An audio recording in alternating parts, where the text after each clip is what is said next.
ಶ್ರೀ ಗುರುಭ್ಯೋ ನಮಃ. ವಾಲ್ಮೀಕಿ ರಾಮಾಯಣದ ಸುಂದರಕಾಂಡದಲ್ಲಿ ಈ ಹಿಂದೆ 4 ಸರ್ಗಗಳು ಮುಕ್ತಾಯ ಕಂಡಿದ್ದವು. ಹನುಮಂತ ಎಲ್ಲ ಕಡೆ ಸಂಚಾರ ಮಾಡಿ ರಾಕ್ಷಸರ ಪ್ರತಿ ಮನೆಗಳನ್ನು ಹುಡುಕಿ ರಾವಣನ ಅಂತಃಪುರದ ತನಕ ಬಂದು ತಲುಪಿದ್ದನ್ನು ನಾವು ಶ್ರವಣ ಮಾಡಿದ್ವಿ. 5ನೇ ಸರ್ಗ ಶ್ರವಣ ಮಾಡೋದಕ್ಕಿಂತ ಮೊದಲು ಆನಂದ ರಾಮಾಯಣದಲ್ಲಿ ಆ ಹನುಮಂತ ರಾಕ್ಷಸರ ಆ ಮನೆಗಳಲ್ಲಿ ರಾವಣನ ಸಭಾಗೃಹದಲ್ಲಿ ತೋರಿಸಿದಂತಹ ಒಂದೆರಡು ವಿಚಿತ್ರವಾದ ಲೀಲೆಗಳನ್ನು ಗಮನಿಸಿ ಆ ಬಳಿಕ 5ನೇ ಸರ್ಗ ಶ್ರವಣ ಮಾಡಬೇಕು. ಆನಂದ ರಾಮಾಯಣದ ಸಾರಕಾಂಡದ 9ನೇ ಸರ್ಗದಲ್ಲಿ ರಾಕ್ಷಸರ ಮನೆಗಳನ್ನು ಸಂಚಾರ ಮಾಡಿದ, ಗುಹೆಯಲ್ಲಿ ಮಲಗಿದ ಕುಂಭಕರ್ಣನನ್ನು ನೋಡಿದ, ಆಮೇಲೆ ವಿಭೀಷಣನ ಅರಮನೆಯಲ್ಲಿ ವಿಭೀಷಣ ಸಂತೋಷದಿಂದ ರಾಮನ ಕೀರ್ತನೆಯನ್ನು ಮಾಡ್ತಿದ್ದನ್ನು ಶ್ರವಣ ಮಾಡಿದ ಇತ್ಯಾದಿ ಘಟನೆಗಳನ್ನು ನಾವು ನೋಡಿದ್ವಿ. ಇಂದ್ರಜಿತ್ ತನ್ನ ಪತ್ನಿಯಾದ ಸುಲೋಚನಾಳ ಜೊತೆಗೆ ಮಲಗಿದ್ದನ್ನು ನೋಡಿದ ಅನ್ನೋದನ್ನು ಕೇಳಿದ್ವಿ. ಯಯೌ ರಾಜಗೃಹಂ ರಾತ್ರವು ರಾವಣಂ ಸದಸಿ ಸ್ಥಿತಂ. ಆ ಇಂದ್ರಜಿತ್ನ ಅರಮನೆ ಇತ್ಯಾದಿಗಳನ್ನ ನೋಡಿದ ಬಳಿಕ ಆ ಹನುಮಂತ ಮುಂದೆ ರಾಜನ ಸಭಾಸ್ಥಾನಕ್ಕೆ ಬಂದ. ರಾವಣ ಆವಾಗ ಆ ಅರಮನೆಯಲ್ಲೇ ಇದ್ದ. ದೃಷ್ಟ್ವಾ ಸ್ವಯಂ ವಾಯುರೂಪ ದೀಪರಾಜಿ ಗಲೋಕಯತ್. ಆ ರಾಕ್ಷಸರಿಗೆಲ್ಲ ಸ್ವಲ್ಪ ಮಟ್ಟಿಗೆ ಉಪದ್ರ ಕೊಡೋದಕ್ಕಾಗಿ ಆ ಹನುಮಂತ ಏನು ಮಾಡಿದ, ತಾನೇ ವಾಯುರೂಪನಾಗಿ, ಸ್ವಯಂ ವಾಯುನಂದನನೇ ಹೌದು, ತಾನೇ ವಾಯುರೂಪನಾಗಿ ಅಲ್ಲಿ ಸುತ್ತಮುತ್ತ ದೀಪಗಳೇನಿತ್ತು ಆ ದೀಪಗಳನ್ನೆಲ್ಲ ಆರಿಸಿಬಿಟ್ಟ. ಅಕರೋದ್ವಸ್ತ್ರಹೀನಾಶ್ಚ ರಾವಣಾದೀಂಸ ಮಾರುತಿ ಉಲ್ಮುಖೇನ ಅಕರೋದ್ಭಸ್ಮ ಕೂರ್ಚಂ ಚ ರಾವಣಸ್ಯ ಚ. ಮುಂದೆ ಏನು ಮಾಡಿದ ಅಂದರೆ, ಆ ರಾವಣನ ಆಸ್ಥಾನದಲ್ಲಿ ರಾವಣ ಅವನ ಮಂತ್ರಿಗಳು ಇತ್ಯಾದಿಗಳೆಲ್ಲ ಕೂತ್ಕೊಂಡಿದ್ರಲ್ಲ ಅವರೆಲ್ಲರನ್ನು ವಸ್ತ್ರಹೀನರನ್ನಾಗಿ ಮಾಡಿಬಿಟ್ಟ. ಆಮೇಲೆ ತನ್ನ ಕೈಯಲ್ಲಿ ಒಂದು ಕೊಳ್ಳಿಯನ್ನು ತೆಗೆದುಕೊಂಡು ರಾವಣನ ಗಡ್ಡ ಮೀಸೆಗಳಿಗೆ ಬೆಂಕಿ ಹಚ್ಚಿಬಿಟ್ಟ. ತಾನು ಸೂಕ್ಷ್ಮ ರೂಪದಲ್ಲಿದ್ದರಿಂದ ಅಥವಾ ವಾಯು ರೂಪದಲ್ಲಿದ್ದರಿಂದ ಯಾರ ಕಣ್ಣಿಗೂ ಆತ ಬೀಳುವಂತಿರಲಿಲ್ಲ. ಹೀಗೆ ಆ ರಾವಣಾದಿಗಳಿಗೆ ಉಪಟಳವನ್ನು ಕೊಟ್ಟು ಆ ರಾವಣನ ಗಡ್ಡ ಮೀಸೆಗಳಿಗೆ ಬೆಂಕಿ ಹಚ್ಚಿಬಿಟ್ಟ. ಉಲ್ಮುಖೇನ ಅಕರೋದ್ಭಸ್ಮ ಕೂರ್ಚಂಚ ರಾವಣಸ್ಯ ಚ ರಾಕ್ಷಸೀ ಕೋಟಿಶಃ ನಗ್ನಾ ಕೃತ್ವಾ ತೋಯಘಟಾಂಕಪಿ ಬಭಂಜ ಲೀಲಯಾ ತೂಷ್ಣೀಂ ದೂತಾನ್ ಪುಚ್ಛೇನ ತರ್ಜಯನ್. ರಾವಣಾದಿಗಳನ್ನು ಅಷ್ಟೇ ಅಲ್ಲ, ಉಳಿದ ರಾವಣ ಅಂತಃಪುರದಲ್ಲಿ ಬೇರೆ ಬೇರೆ ಕಡೆ ರಾಕ್ಷಸ ಸ್ತ್ರೀಯರೇನಿದ್ರು ಅವರೆಲ್ಲರನ್ನೂ ವಸ್ತ್ರಹೀನರನ್ನಾಗಿ ಮಾಡಿಬಿಟ್ಟ. ಎಲ್ಲ ದೀಪಗಳನ್ನು ತಾನೇ ಆರಿಸಿಬಿಟ್ಟಿದ್ದ. ಅದಲ್ಲದೆ ಅಲ್ಲಿ ಇಟ್ಟಂತಹ ನೀರಿನ ಗಡಿಗೆಗಳೇನಿತ್ತು ಅದನ್ನೆಲ್ಲ ಒಡೆದು ಹಾಕಿಬಿಟ್ಟ. ತೂಷ್ಣೀಂ ದೂತಾನ್ ಪುಚ್ಛೇನ ತರ್ಜಯನ್. ಅಲ್ಲಿರುವಂತಹ ದೂತರು, ಸೈನಿಕರು ಇತ್ಯಾದಿಗಳಿಗೆ ತನ್ನ ಬಾಲದ ಮೂಲಕ ಅವರನ್ನು ಹೊಡೆದು ಬಡಿದು ಅವರನ್ನು ಬೆದರಿಸಿದ. ತಥಾ ಅತಿ ವಿಹ್ವಲಾಸ್ತರ್ವೇ ಪ್ರೋಚುಷ್ಟೇ ಅಥ ಪರಸ್ಪರಂ. ಅವರೆಲ್ಲರಿಗೂ ಭಯ ಆಯಿತು, ಪರಸ್ಪರ ಮಾತಾಡ್ಕೊಂಡಿರಂಥವ್ರು. ಕ್ರುದ್ಧ ಅದ್ಯ ಜಾನಕಿ ಸತ್ಯಂ ನ ಪ್ರಾಣಾಂತ ಮುಪಾಗತಂ. ಇವತ್ತು ಸೀತೆಗೆ ಬಹಳ ಕೋಪ ಬಂದಿರಬೇಕು, ಅದರ ಪ್ರತಿಫಲವಾಗಿ ನಮಗೆ ಇಂಥ ದುರವಸ್ಥೆ ಬಂದೊದಗಿದೆ, ನಮ್ಮ ಅಂತ್ಯಕಾಲವೇ ಸಮೀಪಿಸಿದೆ. ತತ್ಸುತ್ವ ತುಷ್ಟ ಚಿತ್ತಃ ಯಯೌ ರಾವಣ ಸಂಗ್ರಹಂ. ಅದನ್ನು ಕೇಳಿ ಆ ರಾಕ್ಷಸರೆಲ್ಲ ಭೀತಿಗೆ ಒಳಗಾಗಿದ್ದನ್ನು ನೋಡಿ ತಾನು ಸಂತೋಷಪಟ್ಟು ಮುಂದೆ ರಾವಣನ ಅರಮನೆಗೆ ಹೋದ. ಅದೃಷ್ಟ್ವಾ ಜಾನಕೀಂ ತತ್ರ ಯಯೌ ಪುಷ್ಪಕಮುತ್ತಮಂ. ಅಲ್ಲಿಯೂ ಆತನಿಗೆ ಸೀತೆ ಕಾಣಲಿಲ್ಲ. ಪುಷ್ಪಕ ವಿಮಾನವನ್ನು ನೋಡಿದ. ಅದಾದ ನಂತರ ವಾಲ್ಮೀಕಿ ರಾಮಾಯಣದ ಸುಂದರಕಾಂಡದಲ್ಲಿ 5ನೇ ಸರ್ಗ ಶ್ರವಣ ಮಾಡಬೇಕು. ರಾತ್ರಿ ಕಾಲ ಆಗಿತ್ತು, ಚಂದ್ರೋದಯ ಆಗುವಂಥ ಸಂದರ್ಭ ಬಂದಿತ್ತು ಅಂತ ನಾವು ಶ್ರವಣ ಮಾಡಿದ್ವಿ. ತತಸ್ಥ ಮಧ್ಯಂ ಗತಮಂಶುಮಂತಂ ಜ್ಯೋತ್ಸ್ನಾವಿತಾನಂ ಮಹದುದ್ವಮಂತಂ ದದರ್ಶ ಧೀಮಾನ್ ದಿವಿಭಾನುಮಂತಂ ಗೋಷ್ಠೆ ವೃಷಂ ಮತ್ತಮಿವ ಭ್ರಮಂತಂ. ರಾತ್ರಿಯಲ್ಲಿ ಆಕಾಶದಲ್ಲಿ ಚಂದ್ರ ಉದಯಿಸಿದ್ದನ್ನ ಹನುಮಂತ ನೋಡಿದ. ದೊಡ್ಡದೊಂದು ದನಗಳ ಕೊಟ್ಟಿಗೆಯಲ್ಲಿ ಗೋವುಗಳ ನಡುವೆ ಬಲಿಷ್ಠವಾದ ಗೂಳಿಯೊಂದು ಆ ಕಡೆ ಈ ಕಡೆ ಸಂಚಾರ ಮಾಡ್ತಿದ್ದಂತೆ ಪೃಥ್ವಿಯ ಮೇಲ್ಭಾಗದಲ್ಲಿ ಆಕಾಶದಲ್ಲಿ ಬೆಳದಿಂಗಳನ್ನು ಎಲ್ಲ ಕಡೆ ಹೊರಚೆಲ್ಲುತ್ತಾ ನಕ್ಷತ್ರಗಳ ನಡುವೆ ಚಂದ್ರ ಸಂಚಾರ ಮಾಡ್ತಿದ್ದ. ಅದನ್ನು ಹನುಮಂತ ನೋಡಿದ.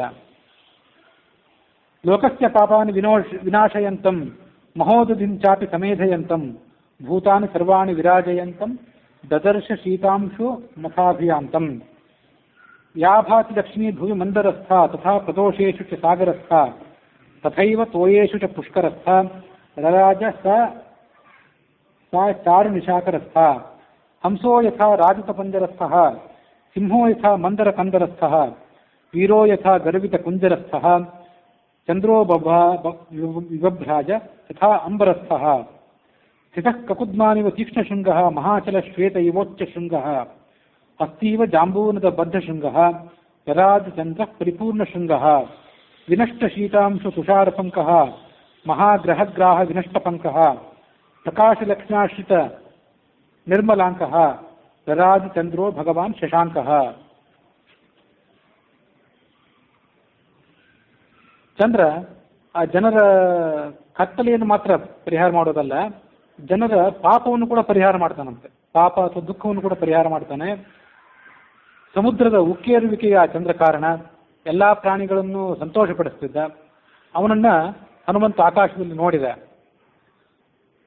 ಮಂದರ ಪರ್ವತದ ಕಾಂತಿ ಎಲ್ಲ ಕಡೆ ಹೇಗೆ ಪ್ರಸರಿಸಿರ್ತದೋ, ಸಾಗರದಲ್ಲಿ ಅಂದರೆ ಸಮುದ್ರಕ್ಕೆ ಸಾಯಂಕಾಲದ ಹೊತ್ತಿನಲ್ಲಿ ಯಾವ ಸೊಬಗು ಇರ್ತದೋ, ಸರೋವರದಲ್ಲಿರುವಂತಹ ಕಮಲಕ್ಕೆ ಯಾವ ಶೋಭೆ ಇರ್ತದೋ ಅಂಥದೇ ಶೋಭೆ ಆಕಾಶದಲ್ಲಿದ್ದಂಥ ಚಂದ್ರನಿಗೆ ಕಾಣಿಸ್ತಿತ್ತು.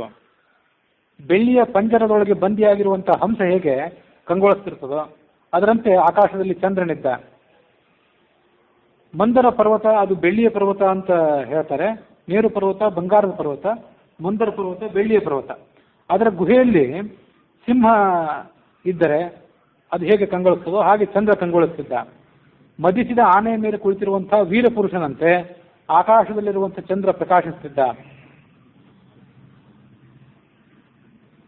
ಆ ಚಂದ್ರನ ಮೇಲ್ಮೈಯಲ್ಲಿ ಪರ್ವತಗಳಂತೆ ಕುಳಿಗಳಂತೆ ನಾನಾ ರೀತಿಯಾದ ಲಕ್ಷಣಗಳು ಕಾಣಿಸ್ತಾ ಇದ್ದವು. ಅದನ್ನು ನೋಡಿದರೆ ಚೂಪಾದ ಕೊಂಬುಗಳುಳ್ಳಂತಹ ಗೂಳಿಯಂತೆ, ಎತ್ತರವಾದ ಶಿಖರದಿಂದ ಕೂಡಿದ ಪರ್ವತದಂತೆ, ಸುವರ್ಣದ ಆಭರಣಗಳಿಂದ ಅಲಂಕೃತವಾದ ಆನೆಯಂತೆ ಆ ಚಂದ್ರ ಕಾಣಿಸ್ತಿದ್ದ. ಎಲ್ಲರ ಕಾಂತಿಯ, ಎಲ್ಲರ ದುಃಖವನ್ನ, ಕತ್ತಲೆಯನ್ನ ಅವನು ಪರಿಹರಿಸಿದವನು. ಸೂರ್ಯನ ಸಂಪರ್ಕದಿಂದಾಗಿ ಸೂರ್ಯನ ಬೆಳಕು ಚಂದ್ರನ ಮೇಲೆ ಬಿದ್ದಾಗ ಭೂಮಿಯ ಮೇಲಿನ ಕತ್ತಲನ್ನ ಆ ಚಂದ್ರ ಪರಿಹಾರ ಮಾಡ್ತಾನಂತೆ. ಅದು ಈ ವಾಲ್ಮೀಕಿ ರಾಮಾಯಣದಲ್ಲೂ ಬಂದಿದೆ. ಹಾಗೆ ಅದನ್ನ ವರಾಹ ಮಿಹಿರ, ಖಗೋಳಶಾಸ್ತ್ರವನ್ನು ಬರೆದಂಥ ನಮ್ಮವನೇ ಆದಂಥ ಖಗೋಳ ತಜ್ಞ, ಅವನು ಅದನ್ನ ಹಾಗೆ ಶ್ಲೋಕದಲ್ಲಿ ಬಹಳ ಹಿಂದೆನೇ ಹೇಳಿದ್ದಾನೆ. ಸಲಿಲ ಸಮಯ ಶಶಿನಿ ರವೇರ್ ದೀಧಿತಯ ಮೂರ್ಛಿತಾಸ್ತಮೋ ನೈಷಂ ಕ್ಷಪಯಂತಿ ದರ್ಪಣ ಉದರ ನಿಹಿತಾ ಇವ ಮಂದಿರಸ್ಯಾಂತಹ.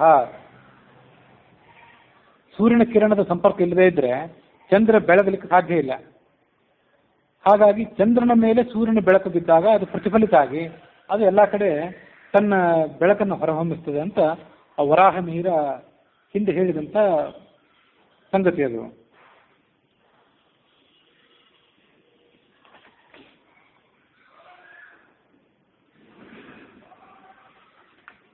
ಶಿಲಾತಲಂ ಪ್ರಾಪ್ಯ ಯಥಾ ಮೃಗೇಂದ್ರ ಮಹಾರಣಂ ಪ್ರಾಪ್ಯ ಯಥಾ ಗಜೇಂದ್ರ ರಾಜ್ಯಂ ಸಮಾಸಾದ್ಯ ಯಥಾ ನರೇಂದ್ರ ತಥಾ ಪ್ರಕಾಶೋ ವಿರರಾಜ ಚಂದ್ರ. ಪ್ರಕಾಶ ಚಂದ್ರೋದಯ ನಷ್ಟದೋಷ ಪ್ರವೃದ್ಧ ರಕ್ಷ ಪಿಶಿತಾಶದೋಷ ರಾಮಾಭಿರಾಮೇರಿತ ಚಿತ್ತದೋಷ ಸರ್ಗಪ್ರಕಾಶೋ ಭಗವಾನ್ ಪ್ರದೋಷ.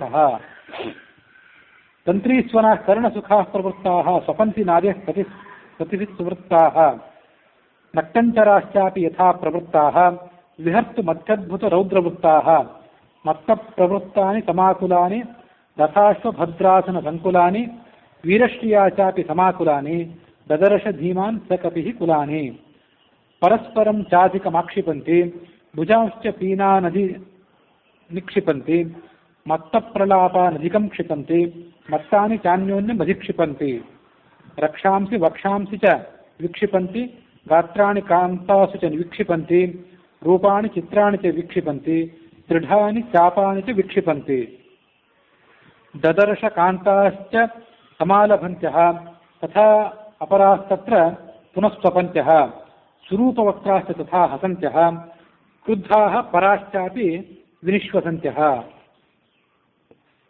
ಚಂದ್ರ ಹೀಗೆ ಎಲ್ಲ ಕಡೆ ಉದಯಿಸಿದ್ದಾಗ ಆ ಚಂದ್ರೋದಯ ಆದ ವೇಳೆಯಲ್ಲಿ ಆ ಲಂಕಾನಗರದ ಪ್ರವೃತ್ತಿ, ಲಂಕಾನಗರದಲ್ಲಿ ಯಾರ್ಯಾರು ಏನೇನು ಮಾಡ್ತಿದ್ರು ಅದನ್ನು ಕೂಡ ಹೀಗೆ ಕವಿ ವರ್ಣನೆ ಮಾಡ್ತಾರೆ.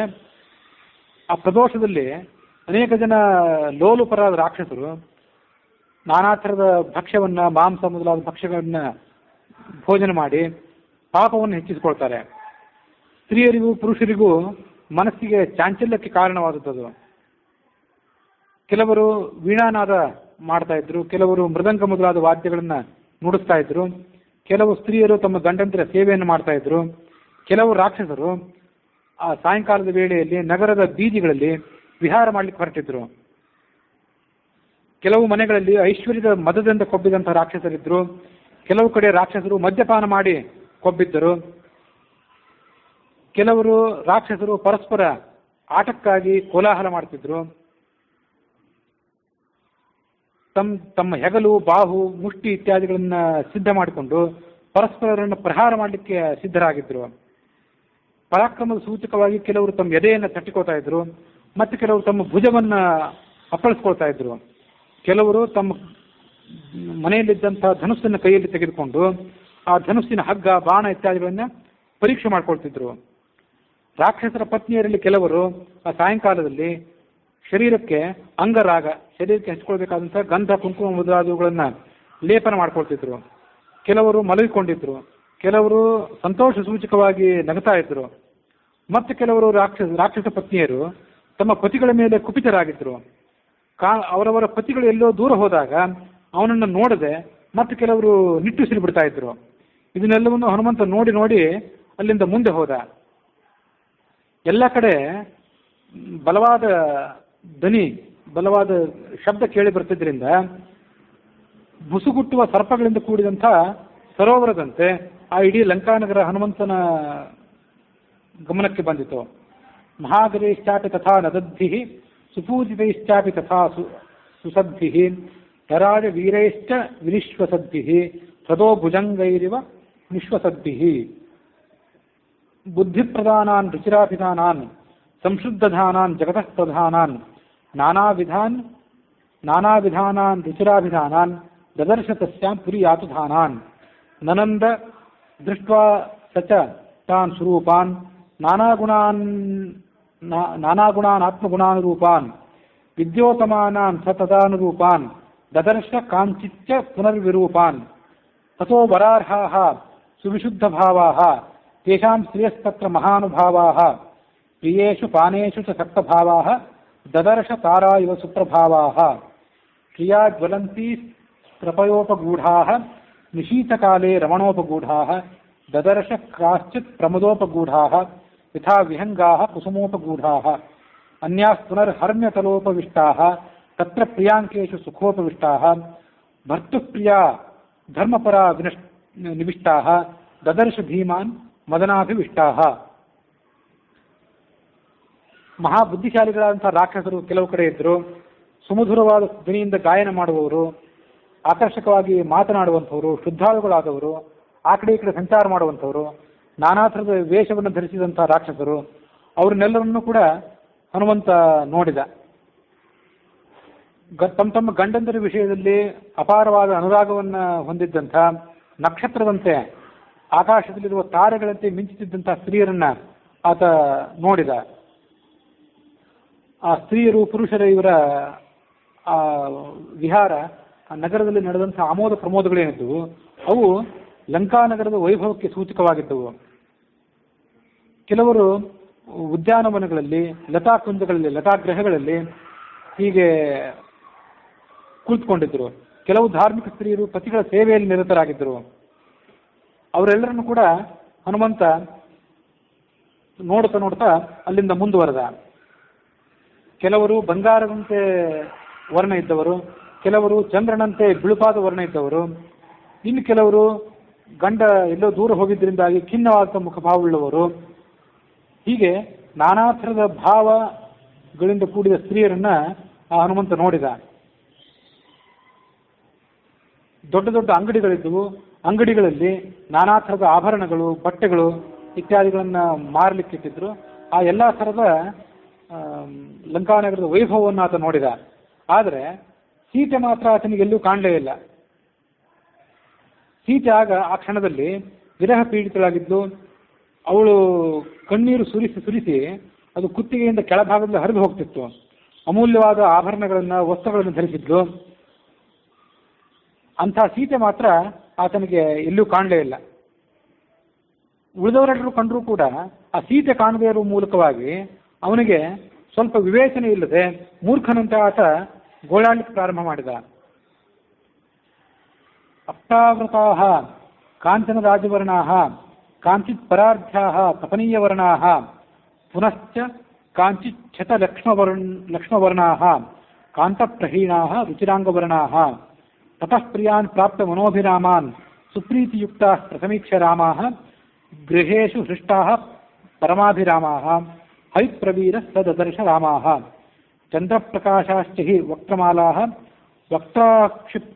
ವಕ್ರಾಕ್ಷಿಪಕ್ಷ್ಮಾಶ್ಚ ಸುನೇತ್ರಮಾಲಾಃ ವಿಭೂಷಣಾನಾಂ ಸದದರ್ಶಮಾಲಾಃ ಶತಸ್ರದಾನಾಮಿವ ಚಾರುಮಾಲಾಃ ನತ್ವೇವ ಸೀತಾಂ ಪರಮಾಭಿಜಾತಾಂ ಪ್ರತಿಷ್ಠಿತೆ ರಾಜಕುಲೆ ಪ್ರಜಾತಾಂ ಲತಾಂ ಪ್ರಫುಲ್ಲಾಮಿವ ಸಾಧುಜಾತಾಂ ದದರ್ಶ ತನ್ವೀಂ ಮನಸಾಭಿಜಾತಾಂ ಸನಾತನೆ ವರ್ತನೆ ಸನ್ನಿವಿಷ್ಟಾಂ ರಾಮೇ ಕ್ಷಣಾಂತಾಂ ಮದನಾಭಿವಿಷ್ಟಾಂ ಭರ್ತುರ್ಮನಃ ಶ್ರೀಮದನುಪ್ರವಿಷ್ಟಾಂ ಸ್ತ್ರೀಭ್ಯೋ ವರಾಭ್ಯಶ್ಚ ಸದಾ ವಿಶಿಷ್ಟಾಂ ಉಷ್ಣಾರ್ಜಿತಾಂ ಸಾನುಸೃತಾಸ್ತ್ರಕಂಠೀಂ ಪುರಾ ವರಾರ್ಹೋತ್ತಮ ನಿಷ್ಕಕಂಠೀಂ ಸುಜಾತ ಪಕ್ಷ್ಮಾಭಿರ ಅರಕ್ತಕಂಠೀಂ ವನೆ ಪ್ರನೃತ್ತಾಮಿವ ನೀಲಕಂಠೀಂ ಅವ್ಯಕ್ತರೇಖಾಮಿವ ಚಂದ್ರರೇಖಾಂ ಪ್ರಾಂಸು ಪ್ರದಿಗ್ಧಾಮಿವ ಹೇಮರೇಖಾಂ ಶ್ರುತಪ್ರರೂಢಾಮಿವ ಬಾಣರೇಖಾಂ ವಾಯುಪ್ರಭಿನ್ನಾಮಿವ ಮೇಘರೇಖಾಂ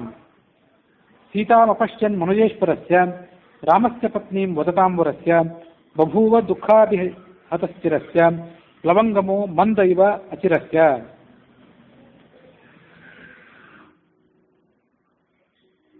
ಹೀಗೆ ಸೀತೆಯನ್ನ ಕಾಣದೇ ಇರುವ ಮೂಲಕ ಆತ ದುಃಖಿತ ಆದ ಅನ್ನುವಲ್ಲಿಗೆ ವಾಲ್ಮೀಕಿ ರಾಮಾಯಣದ ಆದಿಕಾವ್ಯದ ಸುಂದರಕಾಂಡದಲ್ಲಿ 5ನೇ ಸರ್ಗ ಮುಕ್ತಾಯ ಆಗಿದೆ.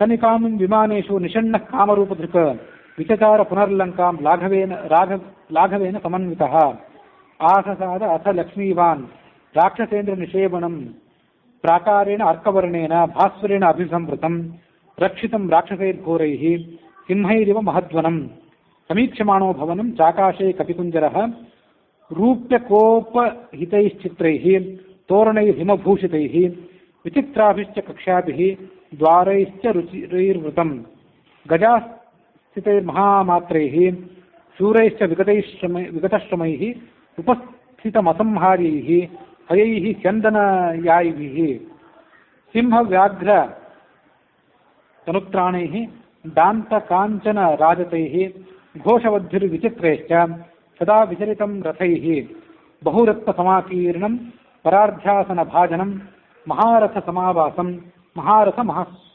ಮಹಾಸ್ವನಂ ದೃಷ್ಟೈಶ್ಚ ಪರಮೋದಾರೈಃ ತೈಸ್ತೈಶ್ಚ ಮೃಗಪಕ್ಷಿಭಿಃ ವಿವಿಧೈಃ ಬಹುಸಾಹಸ್ರೈಃ ಪರಿಪೂರ್ಣಂ ಸಮಂತತಃ ವಿನೀತೈರನುಪಾಲೈಶ್ಚ ರಕ್ಷೋಭಿಶ್ಚ ಸುರಕ್ಷಿತಂ ಮುಖ್ಯಾಭಿಶ್ಚ ವರಸ್ತ್ರೀಭಿಃ ಪರಿಪೂರ್ಣಂ ಸಮಂತತಃ ಮುದಿತ ಪ್ರಮದಾರತ್ನಂ ರಾಕ್ಷಸೇಂದ್ರ ವಿನಾ ನಿವೇಶನಂ ವರಾಭರಣ ಸಂಭ್ರಾದೈಃ ಸಮುದ್ರ ಸ್ವನ ನಿಸ್ವನಂ ತದ್ರಾಜ ಗುಣ ಸಂಪನ್ನಂ ಮುಖ್ಯೈಶ್ಚ ಅಗುರುಚಂದನೈಃ ಮಹಾಜನೈಃ ಸಮಾಕೀರ್ಣಂ ಸಿಂಹೈರಿವ ಮಹಧ್ವನಂ ಭೇರಿ ಮೃದಂಗಾಭಿರುತಂ ಶಂಖಘೋಷ ವಿನಾದಿತಂ ನಿತ್ಯಾರ್ಚಿತಂ ಪರ್ವಹುತಂ ಪೂಜಿತಂ ರಾಕ್ಷಸೈಃ ಸದಾ.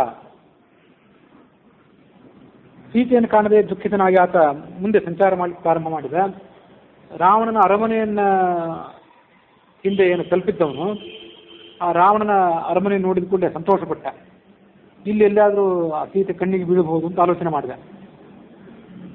ಬೆಳ್ಳಿ ಬಂಗಾರದ ದಂತದ ನಾನಾ ರೀತಿಯಾದಂತಹ ಅಲಂಕಾರಗಳಿಂದ ಆ ರಾವಣನ ಅರಮನೆ ಕೂಡಿತ್ತು.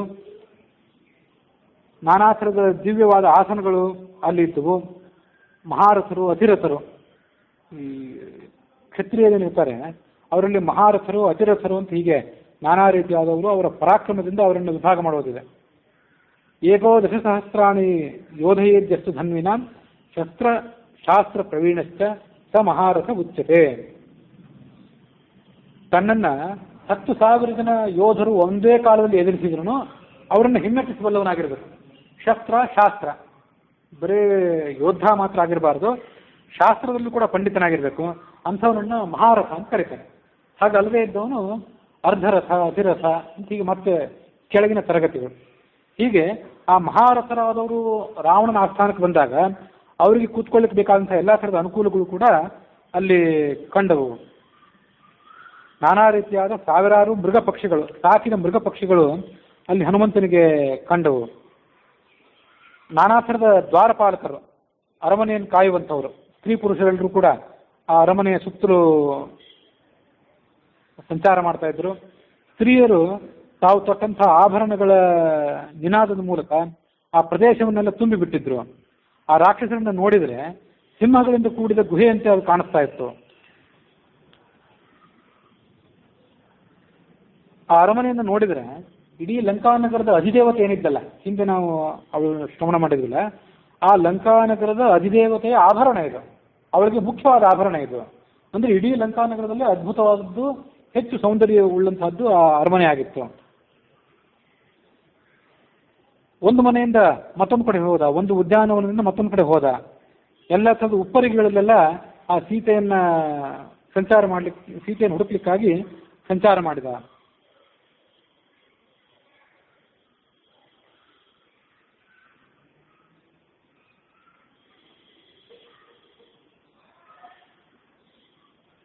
ಸಮುದ್ರಮಿವ ಗಂಭೀರಂ ಸಮುದ್ರಮಿವ ನಿಸ್ವನಂ ಮಹಾತ್ಮನೋ ಮಹದ್ವೇಷ ಮಹಾರತ್ನ ಪರಿಚ್ಛದಂ ಮಹಾರತ್ನ ಸಮಾಕೀರ್ಣಂ ದದರ್ಶನ ಮಹಾಕಪಿ ವಿರಾಜಮಾನಂ ವಪುಷಾ ಗಜಾಶ್ವರಥ ಸಂಕುಲಂ ಲಂಕಾಭರಣಮಿತ್ಯೇವ ಸೋಮನ್ಯತ ಮಹಾಕಪಿ ಚಚಾರ ಹನುಮಾಸ್ತತ್ರ ರಾವಣಸ್ಯ ಸಮೀಪತಃ ಗೃಹಾದ್ಗೃಹಂ ರಾಕ್ಷಸಾನಾಂ ಉದ್ಯಾನಾನಿ ಚ ವಾನರಃ ವೀಕ್ಷ್ಯಮಾಣೋ ಶಸಂತ್ರಸ್ತಃ ಪ್ರಾಸಾದಾಂಶ್ಚ ಚಚಾರಸಃ ಅವಿಪ್ಲುತ್ಯ ಮಹಾವೇಗಃ ಪ್ರಹಸ್ತಸ್ಯ ನಿವೇಶನಂ. ಅಲ್ಲಿಂದ ಮೊದಲವನು ಪ್ರಹಸ್ತ ಅಂತ ರಾವಣನ ಮಂತ್ರಿ ಏನಿದ್ನಲ್ಲ ಅವನ ಮನೆಗೆ ಹೋದ.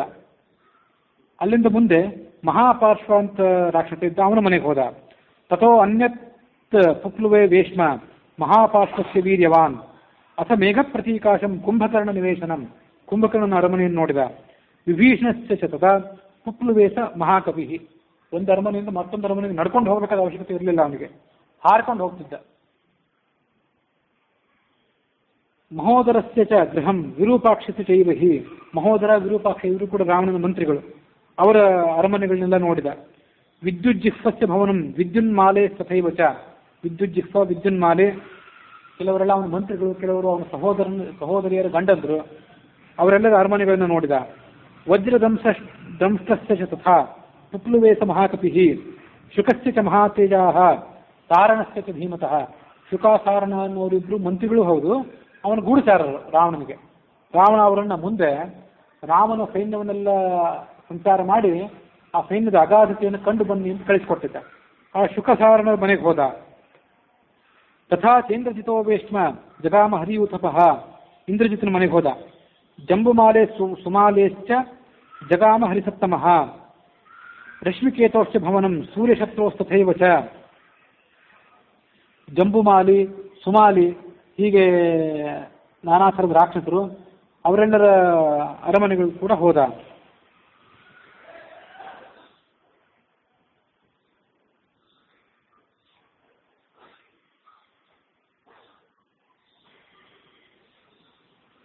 ವಜ್ರಕಾಯಸ್ಯ ಚ ತಥಾ ಪುಕ್ಲುವೇಶ ಮಹಾಕಪಿ ಧೂಮ್ರಾಕ್ಷಸ್ಯ ಚ ಸಂಪಾತೇಃ ಭವನಂ ಮಾರುತಾತ್ಮಜಃ. ಧೂಮ್ರಾಕ್ಷ, ಸಂಪಾತಿ ಮೊದಲಾದ ಕಪಿಗಳು ಇವರೆಲ್ಲರೂ ಕೂಡ ರಾವಣನ ಮಂತ್ರಿಗಳು. ಅವರೆಲ್ಲರ ಅರಮನೆಗಳು ಕೂಡ ಆತ ಹೋಗಿ ಸೀತೆಯನ್ನು ಹುಡುಕಿದ.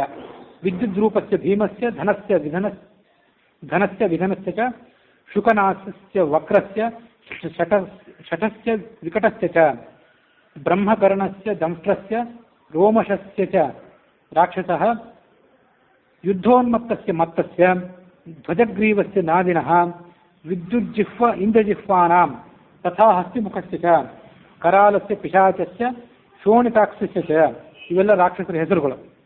ಕ್ರಮಮಾಣಃ ಕ್ರಮೇಣ ಇವ ಹನುಮಾನ್ ಮಾರುತಾತ್ಮಜಃ ತೇಷು ತೇಷು ಮಹಾರ್ಹೇಷು ಭವನೇಷು ಮಹಾಯಶಾಃ ತೇಷಾಂ ವೃದ್ಧಿಮತಾಂ ವೃದ್ಧಿಂ ದದರ್ಶಸ ಮಹಾಕಪಿಃ ಸರ್ವೇಷಾಂ ಸಮತಿಕ್ರಮ್ಯ ಭವನಾನಿ ಸಮಂತತಃ ಆಸಸಾದ ಅಸ ಲಕ್ಷ್ಮೀವಾನ್ ರಾಕ್ಷಸೇಂದ್ರ ನಿವೇಶನಂ. ರಾವಣನ ಅರಮನೆಗೆ ಬಂದಿದ್ರೂ ಅದರ ಒಳಗೆ ಹೊಕ್ಕಿರಲಿಲ್ಲ ಅವನು. ಸುತ್ತಮುತ್ತಲಿದ್ದಂಥ ಅರಮನೆಗಳನ್ನು ಮೊದಲು ಅನ್ವೇಷಣೆ ಮಾಡಿದ್ದ. ರಾವಣಸ್ಯ ಉಪಶಾಯಿನ್ಯಃ ದದರ್ಶ ಹರಿಸತ್ತಮಃ ವಿಚರನ್ ಹರಿಶಾರ್ದೂಲಃ ರಾಕ್ಷಸೀರ್ ವಿಕೃತೇಕ್ಷಣಾಃ. ರಾಕ್ಷಸರಾಜನ ಅರಮನೆಯ ಸುತ್ತಲೂ ಅರಮನೆಯ ಒಳಗೆ ಎಲ್ಲ ಕಡೆ ಭಯಂಕರ ಆಕೃತಿಯ ರಾಕ್ಷಸ ಸ್ತ್ರೀಯರು ಮಲಗಿಕೊಂಡಿದ್ರು. ಶೂಲ ಮುದ್ಗರ ಹಸ್ತಾಶ್ಚ ಶಕ್ತಿ ತೋಮರಧಾರಿಣೀ ದದರ್ಶ ವಿವಿಧಾನ್ ಗುಲ್ಮಾನ್ ತಸ್ಯ ರಕ್ಷಪತೆ ಗೃಹೇ ರಾಕ್ಷಸಾಂಶ್ಚ ಮಹಾಕಾಯಾನ್ ನಾನಾ ಪ್ರಹರಣೋದ್ಯತಾನ್ ರಕ್ತಾನ್ ಶ್ವೇತಾನ್ ಸಿತಾಂಶ್ಚೈವ ಹರೀಂಶ್ಚಾಪಿ ಮಹಾಜವಾನ್ ಕುಲೀನಾನ್ ರೂಪಸಂಪನ್ನಾನ್ ಗಜಾನ್ ಪರಗಜಾರುಜಾನ್ ನಿಷ್ಠಿತಾನ್ ಗಜಶಿಕ್ಷಾಯಾಂ ಐರಾವತ ಸಮಾನ್ ವಿಧಿ ನಿಹಂತೃನ್ ಪರಸೈನ್ಯಾನಾಂ ಗೃಹೇ ತಸ್ಮಿನ್ ದದರ್ಶಸಃ. ಶರತಶ್ಚ ಯಥಾ ಮೇಘಾನ್ ಸ್ರವತಶ್ಚ ಯಥಾ ಗಿರೀನ್ ಮೇಘಸ್ಥನಿತ ನಿರ್ಘೋಷಾನ್ ದುರ್ಧರ್ಷಾನ್ ಸಮರೇ ಪರೈಹಿ. ಅಲ್ಲಿ ನಾನಾ ಥರದ ಜಾತಿಯ ದೊಡ್ಡ ದೊಡ್ಡ ಆನೆಗಳು, ಕುದುರೆಗಳು, ಬೇರೆ ಬೇರೆ ತಳಿಯ ಆನೆ ಕುದುರೆಗಳನ್ನೆಲ್ಲ ನೋಡಿದ. ಆ ರಾವಣನ ಸೈನ್ಯವನ್ನೆಲ್ಲ ಪರಿಚಯ ಮಾಡಿಕೊಂಡ. ಅಲ್ಲಿಂದ ಮುಂದೆ ದೊಡ್ಡ ಸಂಖ್ಯೆಯಲ್ಲಿ ಅಲ್ಲಿರುವಂಥ ಸೈನಿಕರನ್ನು ಕೂಡ ನೋಡಿದ. ವಿವಿಧ ಆಕಾರದ ಪಲ್ಲಕ್ಕಿಗಳು, ಸಣ್ಣ ಪುಟ್ಟ ಪಲ್ಲಕ್ಕಿಗಳು, ಲತಾಗ್ರಹಗಳು, ಉದ್ಯಾನವನಗಳು, ಸರೋವರಗಳು, ಅದನ್ನೆಲ್ಲವನ್ನು ರಾವಣನ ಅರಮನೆಯ ಸಂದರ್ಭದಲ್ಲಿ ಅವನು ನೋಡಿದ. ಅಲ್ಲಿರುವಂಥ ಎಲ್ಲ ಪಾತ್ರೆಗಳು, ಆಸನಗಳು ಇವೆಲ್ಲವೂ ಕೂಡ ಸುವರ್ಣಮಯವಾದದ್ದೇ ಆಗಿದ್ದವು. ಯಾವುದು ಕ್ಷುದ್ರವಾದಂಥ ಲೋಹದಿಂದ ನಿರ್ಮಿತವಾದದಲ್ಲಿ ಇರಲೇ ಇಲ್ಲ. ಅನೇಕ ಮಣಿಯಿಂದ ಕೂಡಿದ ಪಾತ್ರೆಗಳು, ಅದರಲ್ಲಿ ನಾನಾ ಥರದ ಮದ್ಯ ಇತ್ತು. ಕುಬೇರನ ಅರಮನೆಯಂತೆ ಕಾಣಿಸ್ತಾ ಇತ್ತು ಆ ರಾವಣನ ಅರಮನೆ. ಅಂಥ ಅರಮನೆಯ ಒಳಗೆ ಹನುಮಂತ ಪ್ರವೇಶ ಮಾಡಿದ. ಸಹಸ್ರಂ ವಾಹಿನೀಸ್ತತ್ರ ಜಾಂಬೂನದ ಪರಿಷ್ಕೃತಾಃ ಹೇಮಜಾಲ ಪರಿಚ್ಛಿನ್ನಾಃ ತರುಣಾದಿತ್ಯ ಸನ್ನಿಭಾಃ ದದರ್ಶ ರಾಕ್ಷಸೇಂದ್ರಸ್ಯ ರಾವಣಸ್ಯ ನಿವೇಶನೆ ಶಿಬಿಕಾಃ ವಿವಿಧಾಕಾರಾಃ ಸಕಪಿರ್ಮಾರುತಾತ್ಮಜಃ ಲತಾಗ್ರಹಾಣಿ ಚಿತ್ರಾಣಿ ಚಿತ್ರಶಾಲಾಗ್ರಹಾಣಿ ಚ ಕ್ರೀಡಾಗ್ರಹಾಣಿ ಚಾನ್ಯಾನಿ ದಾರು ಪರ್ವತಕಾನಿ ಚ ಕಾಮಸ್ಯ ಗೃಹಕಂ ರಮ್ಯಂ ದಿವಾಗ್ರಹಕಮೇವ ಚ ದದರ್ಶ ರಾಕ್ಷಸೇಂದ್ರಸ್ಯ ರಾವಣಸ್ಯ ನಿವೇಶನೆ ಸ ಮಂದರಗಿರಿಪ್ರಖ್ಯಂ ಮಯೂರಾಸನ ಸಂಕುಲಂ ಧ್ವಜಯಷ್ಟಿಭಿರಾಕೀರ್ಣಂ ದದರ್ಶ ಭವನೋತ್ತಮಂ ಅನೇಕ ರತ್ನ ಸಂಕೀರ್ಣಂ ನಿಧಿಜಾಲಂ ಸಮಂತತಃ ಧೀರನಿಷ್ಠಿತ ಕರ್ಮಾಂತಂ ಗೃಹಂ ಭೂತಪತೇರಿವ ಅರ್ಚಿಭಿಶ್ಚಾಪಿ ರತ್ನಾನಾಂ ತೇರಸಾಂ ರಾವಣಸ್ಯ ಚ ವಿರರಾಜ ಅಥ ತದ್ವೇಷ್ಮ ರಶ್ಮಿಮಾನಿವ ರಶ್ಮಿಭಿಃ ಜಾಂಬೂನದಮಯಾನ್ಯೇವ ಶಯನಾನ್ಯಾಸನಾನಿ ಚ ಭಾಜನಾನಿ ಚ ಮುಖ್ಯಾನಿ ದದರ್ಶ ಹರಿಯೂತಪಃ ಮಧು ಆಸವ ಕೃತಕ್ಲೇದಂ ಮಣಿಭಾಜನ ಸಂಕುಲಂ ಮನೋರಮಮಸಂಬಾಧಂ ಕುಬೇರ ಭವನಂ ಯಥಾ ನೂಪುರಾಣಾಂ ಚ ಘೋಷೇಣ ಕಾಂಚೀನಾಂ ನಿನದೇನ ಚ. ಎಲ್ಲ ಕಡೆ ಆ ರಾಕ್ಷಸ ಸುಂದರಿಯರು ಆ ಕಡೆ ಈ ಕಡೆ ಓಡಾಡುವ ಧ್ವನಿ ಕೇಳಿ ಬರ್ತಾ ಇತ್ತು.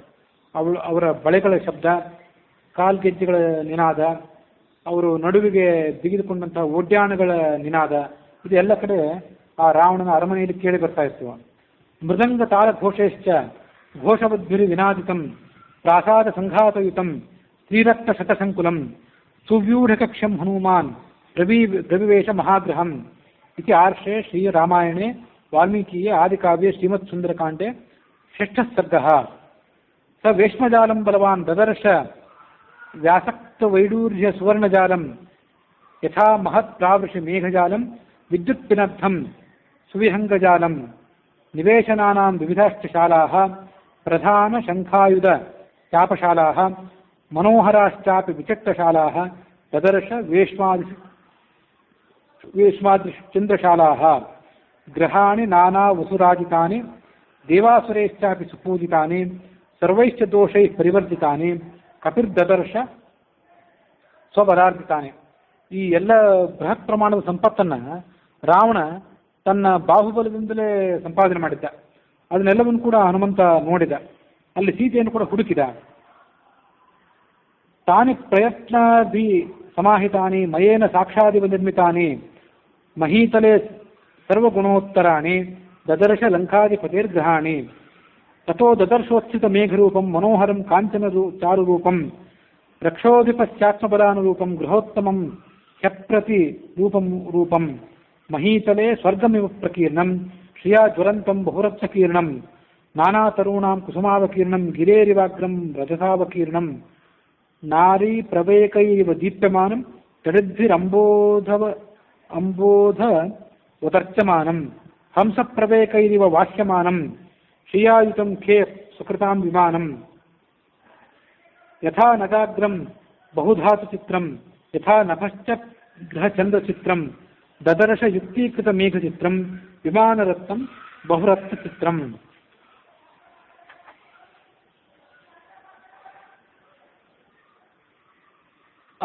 ರಾವಣನ ಅರಮನೆಯನ್ನೆಲ್ಲ ಆತ ಎಲ್ಲ ಕಡೆ ಸುತ್ತಿ ಪ್ರತಿಯೊಂದು ಕೋಣೆ, ಪ್ರತಿಯೊಂದು ಗೃಹದ ಭಾಗಗಳು ಅಲ್ಲೆಲ್ಲ ಕಡೆಯೂ ಕೂಡ ಆತ ಏನು ಸಂಚಾರ ಮಾಡಿದ.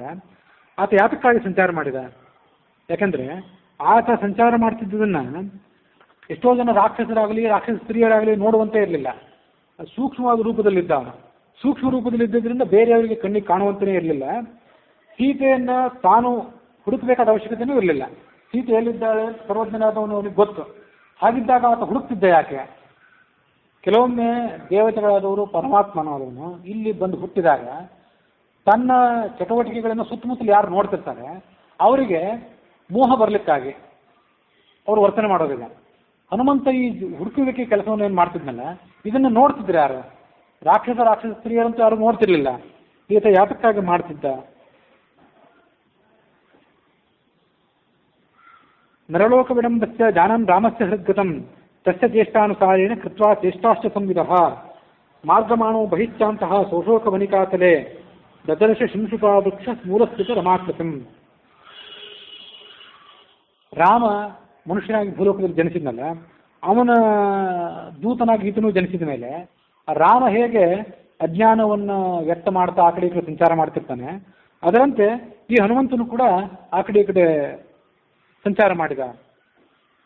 ತಾದ್ಯತ್ಯೇಷ್ಟಾ ಸಮೇತಾಯ ಅಂಗುಲೀಯ ಮದತ್ತತಃ ಸೀತಾಯ ಯಾನಿ ತೇವಾಸನ್ ನಾಕತೆ ಸ್ಥಾನಿ ಸರ್ವತಃ ಭೂಷಣಾನಿ ದ್ವಿಧಾ ಭೂತ್ವಾ ತಾನ್ಯೇವಾಸನ್ ತಥೈವ ಚ ಅಥ ಚೂಡಾಮಣಿಂ ದಿವ್ಯಂ ದಾತುಂ ರಾಮಾಯ ಸಾದದೌ ಯದ್ಯಪ್ಯೇತನ್ ನ ಪಶ್ಯಂತಿ ನಿಶಾಚರ ಗಣಾಸ್ತೆ ಜುಲೋಕಚಾರಿಣ ಸರ್ವೇ ಪಶ್ಯಂತ್ ತ್ರಿಷಯ ಏವ ಚ ತೇಷಾಂ ವಿಡಂಬನಾಯ ದೈತ್ಯಾನಾಂ ವಂಚನಾಯ ಚ ಪಶ್ಯತಾಂ ಕಲಿಮುಖ್ಯಾನಾಂ ವಿಡಂಬೋಯಂ ಕೃತೋ ಭವೇತ್. ಅವನನ್ನ ರಾಕ್ಷಸರಾಗಲಿ ರಾಕ್ಷಸ ಸ್ತ್ರೀಯರಾಗಲಿ ನೋಡುವ ಸಾಧ್ಯತೆ ಇಲ್ಲದೆ ಇದ್ರು ಆಕಾಶದಲ್ಲಿ ದೇವತೆಗಳು, ವಿದ್ಯಾಧರರು, ಮಹರ್ಷಿಗಳೆಲ್ಲ ನಿಂತ್ಕೊಂಡು ನೋಡ್ತಿದ್ರು. ಹನುಮಂತ ಏನ್ ಮಾಡ್ತಾನೆ, ಯಾವ ಥರದ ಲೀಲೆಗಳನ್ನ ಲಂಕಾಪಟ್ಟಣದಲ್ಲಿ ತೋರಿಸ್ತಾನೆ ಅಂತ ಅನ್ನೋದನ್ನ ಅವರು ಕಾತರದಿಂದ ನೋಡ್ತಿದ್ರು. ಅವರ ದೃಷ್ಟಿಗೆ ಗೋಚರ ಆಗಬೇಕು ಅನ್ನೋ ಕಾರಣಕ್ಕಾಗಿ ಇದನ್ನೆಲ್ಲ ತೋರಿಸಿದ. ಅವ್ರಿಗೂ ಎಲ್ಲರಿಗೂ ಗೊತ್ತೇ ಈತ ಸರ್ವಜ್ಞನಾದವನು, ಸೀತೆ ನಿರ್ದಿಷ್ಟವಾಗಿ ಯಾವ ಭಾಗದಲ್ಲಿ ಲಂಕೆಯಲ್ಲಿದ್ದಾಳೆ ಅನ್ನೋದು ಅವ್ರಿಗೂ ಅಂತ ಹನುಮಂತನಿಗೆ ಗೊತ್ತು ಅನ್ನೋದು ಅವರಿಗೂ ಗೊತ್ತು. ಆದರೂ ಅವರು ನೋಡ್ತಿದ್ದಾರೆ ಅನ್ನೋ ಕಾರಣಕ್ಕಾಗಿ ಅವರಲ್ಲಿ ಎಷ್ಟೋ ಜನ ಈ ಕಾವ್ಯಗಳನ್ನು ರಚನೆ ಮಾಡಬೇಕಾದವರು. ವಾಲ್ಮೀಕಿ ಮೊದಲಾದಂಥ ಋಷಿಗಳು, ಉಳಿದ ಜ್ಞಾನಿಗಳಾದವರು ಇಂಥ ಕಾವ್ಯಗಳನ್ನು ರಚನೆ ಮಾಡಿ ಆತನ ಲೀಲೆಗಳನ್ನು ಹಾಡಿ ಹೊಗಳಬೇಕಾದವರು. ಅವರ ದೃಷ್ಟಿಗೆ ಗೋಚರ ಆಗುವುದಕ್ಕಾಗಿ ಹೀಗೆಲ್ಲ ಎಲ್ಲ ಕಡೆ ತನ್ನ ಸಂಚಾರವನ್ನು ಮಾಡಿದ, ತನ್ನ ಹುಡುಕಾಟವನ್ನು ಮಾಡಿದ. ಅದಲ್ಲದೆ ದೈತ್ಯಾನಂ ವಂಚನಾಯಕ, ಉಳಿದ ರಾವಣನ ರಾಜ್ಯದಲ್ಲಿದ್ದಂತಹ ರಾಕ್ಷಸರೆಲ್ಲ ಇವನನ್ನು ಗಮನಿಸಲಿಕ್ಕೆ ಅಸಮರ್ಥರಾಗಿರ್ಬೋದು. ಆದರೆ ಕಲಿ ಮೊದಲಾದ ರಾಕ್ಷಸರು ಇರ್ತಾರಲ್ಲ, ಅವರಿಗೆ ಯಾವತ್ತೂ ಪ್ರಮಾದ ಅನ್ನೋದಿಲ್ಲ, ನಿದ್ರೆ ಪ್ರಮಾದ ಅನ್ನೋದು ಇಲ್ಲೇ ಇಲ್ಲ ಅವರಿಗೆ. ಅವರು ಯಾವತ್ತೂ ಎಚ್ಚರದಿಂದಿದ್ರು ಈ ಜೀವಿಗಳನ್ನ ಪಾಪದ ಕಡೆ ಪ್ರೇರೇಪಿಸ್ತಿರ್ತಾರೆ. ಅವರೇನಿರ್ತಾರೆ, ಅವರಿಗೆ ಇವನ ಸ್ವರೂಪವನ್ನು ನೋಡಿ ಇದೆಂಥ ಕಪಿ, ಇದಕ್ಕೆ ಸೀತೆ ಎಲ್ಲಿದ್ದಾಳೆ ಅಂತ ಗೊತ್ತೇ ಆಗಿಲ್ಲ, ಇದರ ಪರಾಕ್ರಮ ಎಂಥದ್ದು, ಇದರ ಬುದ್ಧಿವಂತಿಕೆ ಎಂಥದ್ದು ಅಂತ ಈ ಕಪಿಯನ್ನು ಅವರ ಕಡೆಗಣಿಸಬೇಕು. ಅದಕ್ಕಾಗಿ ಆ ರಾಕ್ಷಸರಿಗೆ ವಂಚನೆ ಮಾಡುವುದಕ್ಕಾಗಿ, ಕಲಿ ಮೊದಲಾದ ರಾಕ್ಷಸರಿಗೆ ವಂಚನೆ ಮಾಡುವುದಕ್ಕಾಗಿ ಎಲ್ಲ ಕಡೆ ಆತ ಹುಡುಕಾಟವನ್ನು ಮಾಡುವವನಂತೆ ತೋರಿಸಿಕೊಂಡ ಅನ್ನುವಲ್ಲಿಗೆ ಇವತ್ತಿನ ಕಥೆ ಮುಕ್ತಾಯ ಆಗಿದೆ.